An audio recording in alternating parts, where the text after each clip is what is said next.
Fuhrman is in Vegas. BetTheBoardPodcast.com is the place you go to get his opinion on all the games. Normally with us on Friday, but we got too many games before Friday to get to. So here he is today. What is up, Fuhrman? How are you, my friend? I'm doing well, gentlemen. Hopefully you guys are properly prepping your respective households and getting ready for what should be a feast of football that kicked off, I guess, last night and will carry us all the way through Monday. Yeah, we are. I was born ready for this. Let's start with a big game here in this state, the Iron Bowl. It has lost some of its luster. Auburn not having the season they wanted. Alabama not having the season they wanted. I don't think anybody thought that this would be the way the Iron Bowl would play out. Bama is an 11.5-point favorite. They have been wildly inconsistent. How do you even break this game down, Fuhrman? You know, the biggest challenge is trying to figure out which team will bring their A game. And to your point, Brownie, you haven't been able to identify that throughout the course of the season. We did see Auburn put together, at least for stretches, one of their better football games of the season last week, outlasting Texas A&M. But you'd like to see a team that builds a 21-0 lead at home at night be able to put their foot down and not have to erase a late 31-28 deficit before winning that game in quadruple overtime. Auburn looking to win in Tuscaloosa for the first time since 2010 when Cam Newton was under center. Alabama, on the flip side, looking to avoid losing consecutive games for the first time since 2013 when it lost to Auburn and Oklahoma. And Alabama, 3 losses for the first time since 2010. As you go through this Auburn team, though, I think they've found their stride offensively, and their ability to run the football, for me, makes them a relatively attractive underdog catching 11.5. I just haven't seen the consistency from Alabama and some of the balance. We've seen those highlight reel explosive plays from Jalen Milroe, but the defense seems to take a drive off here or there. And last week, you're probably selling Bama stock at the top, given that rock-bottom offensive performance, but I'm just not sure Alabama right now is capable of going out there and winning by margin. You can also make the case that this game may mean a little bit more to Auburn outside of the Iron Bowl rivalry and everything else that's there for them to get that 6th win, build some momentum, and get those extra practices in. So for me, if I'm getting involved in this one, I'm taking Auburn plus the points, anything 11 or better. Fuhrman, sometimes on our Saturday pregame, I'll throw out hey, how unbelievable does this three-team 10-point teaser look? I don't know how many people play those actually in Vegas, but last week, if you would have had Ole Miss, Alabama, and Penn State, not only do you not hit your 3-teamer, you lose all 3 sides there. Do people play those, and how big was last Saturday for the books? You can't play most of them at the casinos in terms of that. It's the 6, 6.5, and 7. And the one piece of advice that I will pass along, you should not be playing teasers in any capacity in college football, given the volatile nature of the sport that you just outlined there. A much more efficient model in the NFL, and typically you'll find a little bit of upside there, especially if you're working through some of the key numbers. But last week, no doubt, much better on Saturday for the house than it was on Sunday. You look at the rash of favorites that we've seen in the NFL for what feels like 6 to 7 weeks now, including primetime games where the Philadelphia Eagles get home comfortably against your Rams on Sunday, followed up with the Ravens being bet from 2.5 to 3, even facing that 10-point deficit and running away. But when you get some of those large dogs, not just to cover on college football Saturdays, but to win outright, it goes a long way. The tricky part for the books is they normally need them to fall in certain time windows, and thankfully for them, Oklahoma wins that game outright, and it blows up pretty much everything that was going to it from the morning, mid-afternoon, and into the early evening. So arguably the biggest result that we saw last Saturday for most of the books. Fuhrman, I know exactly you knew this was going to happen, but I think they call it the Palmetto Cup, that South Carolina and Clemson will have more playoff implications than Alabama and Auburn. This is turning into a really entertaining, fun game in that early window. What do you think of South Carolina Clemson? Did not have that on my preseason prognostications that this was a game that was going to go a lot further in terms of sending shockwaves throughout the college football world. What's interesting about this game is we saw Clemson open as much as a 5-point favorite at some prominent shops out here in the desert. As you can see by the betting market at MyBookie and everywhere else, we're now down below that field goal into 2.5, so it suggests one-way traffic. For me to get involved, I needed at least 3 on the underdog, was kind of slow on the trigger early on. But this is a Clemson team, when you go through their schedule, their resume leaves a lot to be desired. Yes, they have that 30-point loss against Georgia, losing a game at home against Louisville by double digits, yet somehow the committee wants to overlook all of that if the right domino falls here or there, Clemson can have a seat at the table, which I'm not quite sure how. Meanwhile, for South Carolina on the other side, incredible job for Shane Beamer and what he's been able to accomplish. We know how good the defensive line has been, but the offense starting to come around as well, and a sneaky, dynamic, explosive passing attack back to complement Lenora Sellers. So with lean South Carolina, if you're able to get 3, but in my opinion, the bigger storyline to follow is I think you're going to see Sellers open up in that 18 to 20 to 1 range next year to take home the Heisman Trophy. So, Fuhrman, I have thought all along if Notre Dame got that second loss to USC, it would knock them out of the playoffs. I don't know if that's the case anymore because of all that has happened at the bottom of the top 12. But if it is the case, USC is the only team that can do it. It's around 7.5 at mybookie.ag, depending on when you look. How do you feel about USC playing host to Notre Dame? Yeah, that was one of the bigger jokes last week in college football, given the carnage that we saw all across the landscape. Indiana puts forth arguably their worst effort of any team in the top 15, yet they improved their overall playoff profile given the carnage that took hold everywhere else. So this is an interesting game because when you look at USC, they're one of 6 FBS teams to lead in the fourth quarter of every game this season. They have 5 losses in those games, matching the total of the other 5 teams combined. That's a who's who in Oregon, Boise State, Notre Dame, Ohio State, and UNLV. So USC on their best days is more than capable of playing with some of the best teams in the country. The problem that I have with USC, and a little bit of disagreement compared to the decisions that Lincoln Riley has made, if Miller Moss is out there under center, I feel extremely comfortable with his ability to protect the football, be the distributor, and have some success against an Al Golden defense that's going to throw a lot of complex looks. They made the change a couple weeks ago to Jade Mayava, and I know they beat Nebraska as a result, held on late against UCLA, but I saw enough of Mayava when he was a starting quarterback at UNLV. He'll make the athletic play. He'll be able to extend things on the perimeter, but at the same time, there'll be a lot of head-scratching decisions, and this is just a higher level of physicality than USC has played, maybe since the Penn State game. At 7.5, lean slightly to USC, probably won't get there. Much more intrigued by the total. If it gets up to 52 across the board, maybe a slight buy point for me to go under that key number. As you can imagine, Fuhrman, Alabama fans are hoping for complete chaos this weekend. 2 games that could actually play into that. I was going to ask you, better chance of the outright upset, the live dog coming through, Tennessee at Vanderbilt or Miami at Syracuse? I think Syracuse, probably the slightly more plucky underdog in that spot. And the reason I say that is it can be a unique venue. When you go up to the Carrier Dome, you're playing on a faster track where Syracuse is familiar with some of the surroundings.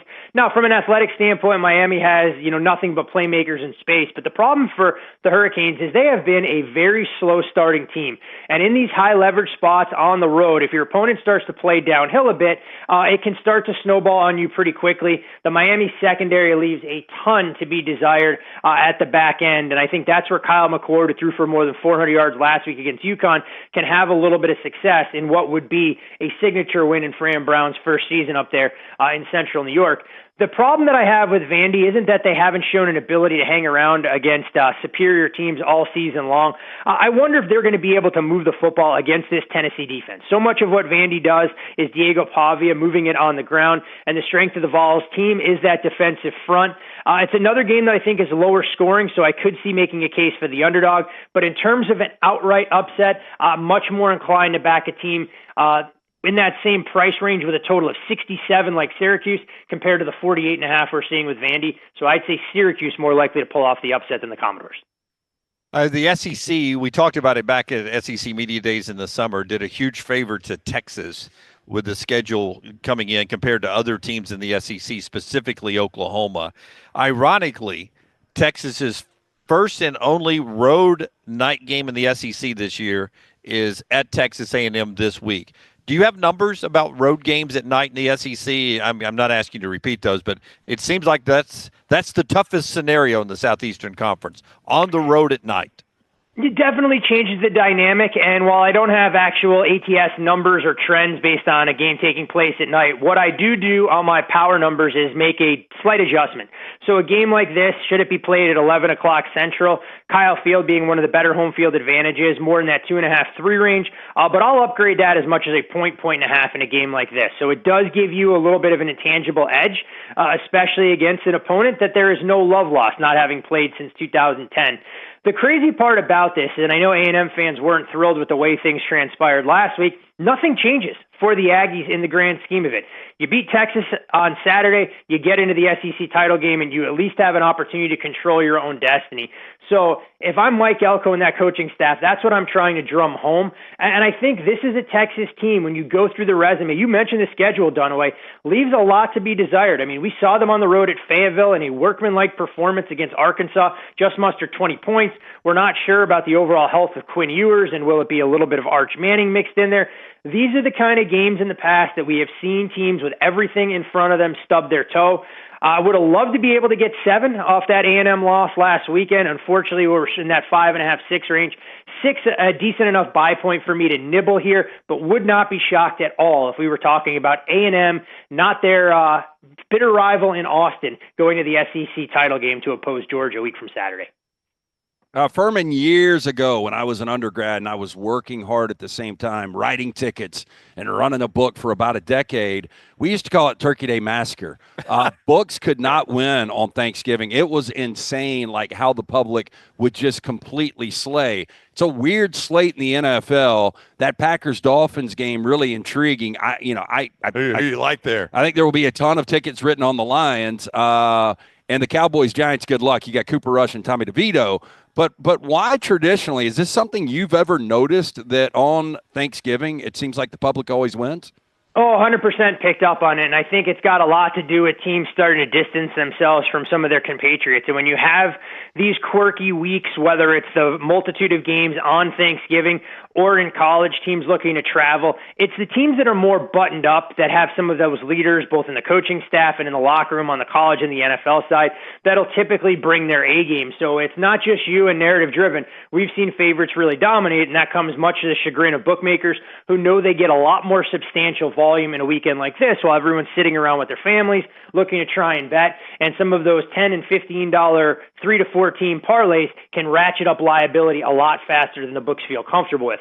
Now, what's interesting about the trio of games that we'll see on Thanksgiving, all 3 underdogs have attracted professional money so far this week. We saw Detroit and Chicago get as high as 10.5.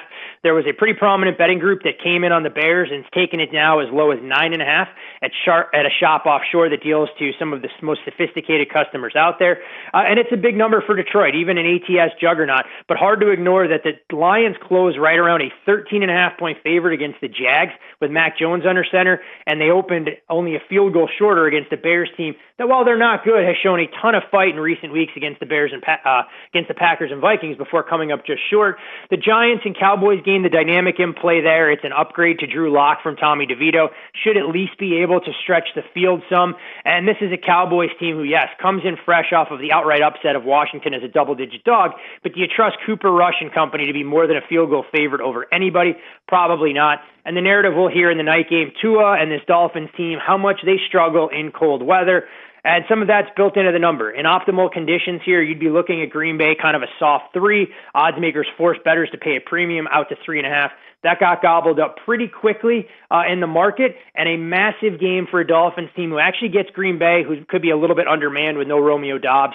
So I agree with all of these moves. I would wait, though, if you want to bet the late game. There's a better chance that you'll have widely available 3.5 should you want to back the Finns on the frozen tundra. I'm going to money line the home teams in a 3-team parlay and just sit back and enjoy my turkey and dressing sandwich. Makes me feel a lot better, Dunaway. I might have to do the exact opposite on the 3 road teams, and if the Bears win outright, I'm kicking back playing with a bit of house money before we get into the late games. I'm your cranberry sauce, your dressing. That's perfect. Dolphins, 10 games all time, 23 degrees or colder. What do you think the record is? I bet Fuhrman may know this number. I think they're 1-9. I would go 0-10. Do you know Fuhrman? I don't know where. I mean, I have numbers around the last 11 games they've played in sub 40. I know they're 0-11. So at 23, I'm going to guess maybe they have an elusive 1 win there. Yeah, 3-7 actually was the number I saw, but those numbers don't start to add up when you go below 40 degrees. They do have one of the more famous ones, though, 1993. I don't know what the actual temperature was in that Thanksgiving Day game, but it was snowing. I do know that. And Miami had one of the wildest endings you'll ever see at Dallas. You youngs, go look it up on YouTube. You'll never see that one again. So I'm hoping for something like that Thursday night, Fuhrman. Yeah, and I think most people would be surprised going, wait, where was that game played that there were inches of snow on the surface in that Dallas-Miami game? One of the more surprising visuals you will ever see on Thanksgiving. Yeah, it was pretty wild. All right, under the radar pick. I know you took a tough one last week, but people still love you. You're 8-2. Do you have an under the radar for us before you go? Yeah, a little bit disappointing. I mean, Louisiana Monroe, multiple chances, had a couple of turnovers, one in the red zone, one in the green zone, short on downs, and then a questionable that I'll call roughing the passer call that led to Arkansas State hitting explosive for the game-winning touchdown to win that 28-21. We won't go as far off the grid this week in terms of looking at some of the G5 teams, but we will go to Lubbock, where I'll take West Virginia plus 3.5. I know everyone talking about Neil Brown fighting for his job, but this was a West Virginia team last week who was a lot more buttoned up against UCF. With a healthy C.J. Donaldson, they should be able to run the football. Texas Tech defensively, as we saw in Stillwater, leaves an awful lot to be desired. And Red Raider fans already complaining about the 11 o'clock Central kickoff. They can't go through the light shows. They know it's not going to be the same kind of environment. I really think Neil Brown rallies the troops for one final victory, and I'll take the slightly better defense with a team that can run the football more effectively, plus the 3.5. So give me the Mountaineers there. The near miss this week was a real dumpster dive in the Mountain West. Would have otherwise been Utah State plus the points against Colorado State, should folks want to dabble there as well. Okay. So West Virginia Mountain Mama is the official under the radar, but if you want to get the last cut under the radar, Utah State is your play from Fuhrman. So there you go. Todd, have a great Thanksgiving, man. We always appreciate you coming on, and I hope you get to spend some time with the family this week. Enjoy the games. Always a pleasure, gentlemen. You guys as well, and hopefully we can start to sort out some of this college football playoff chaos and have a better snapshot of how things will look going into championship Saturday next week. Let's do it. We'll see you next week, Fuhrman. Thank you.